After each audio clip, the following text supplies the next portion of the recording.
देखिए, जानवर भी औषधीय छालों का, पत्तियों का इस्तेमाल करना जानते हैं। ये हमारे फार्म पे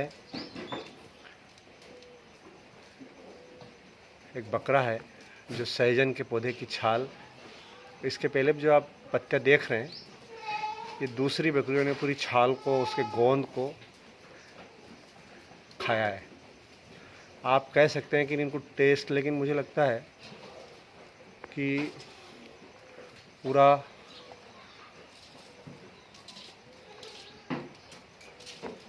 औषधि प्रयोग करना जानवर बेहतर जानते हैं। रुक जा, रुक जा।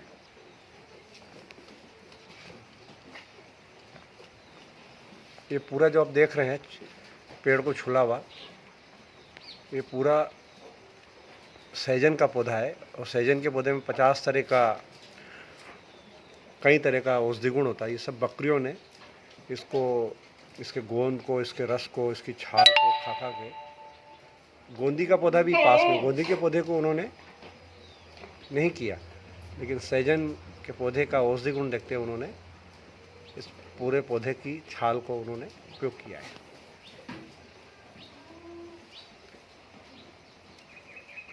ये हमारा मालवी बकरियों का